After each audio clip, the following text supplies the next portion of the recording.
ஹர ஹர சங்கர ஜய ஜய சங்கர ஹர ஹர சங்கர ஜய ஜய சங்கர. பொதுவாக எந்த கோவிலில் கும்பாபிஷேகம் நடந்தாலும் சரியான கலசத்தில் புனித நீர் ஊற்றும் சமயத்தில் எங்கிருந்தாலும் கருடன் வந்து வட்டமிடும். இது காலம் காலமாக நடக்கும் ஒரு தெய்வீக நிகழ்வாகும்.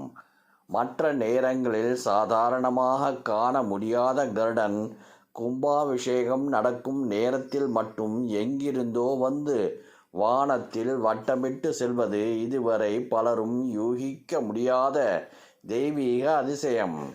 கும்பாபிஷேகத்தின் போது ராஜகோபுரத்தையும் கோபுர கலசங்களையும் வணங்கி வழிபடும் பக்தர்கள் கருடனையும் கையெடுத்து கும்பிடுவார்கள்.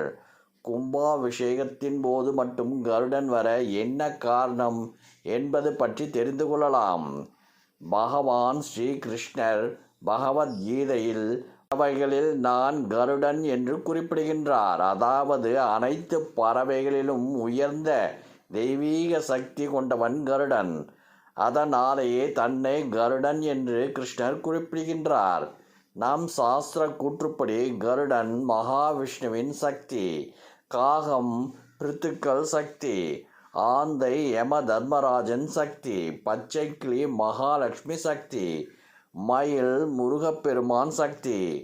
ஒவ்வொரு உயிரினத்திற்கும் ஒரு தெய்வீக இணைப்பு உள்ளது.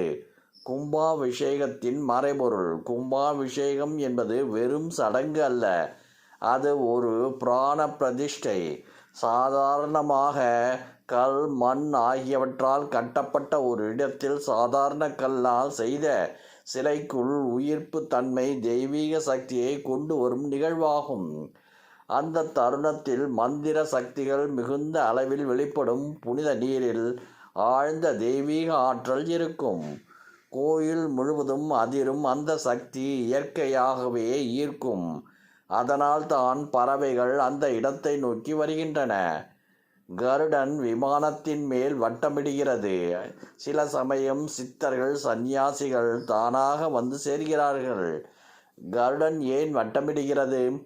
கலசத்தில் சேகரிக்கப்பட்ட மந்திர சக்தி விமானத்தின் உச்சியில் அதிகமாக நிலைத்திருக்கும். அந்த சக்தியை உணரும் கருடன் அந்த இடத்தை வணங்குகிறது, அந்த சக்தியை ஏற்றுக்கொள்கிறது.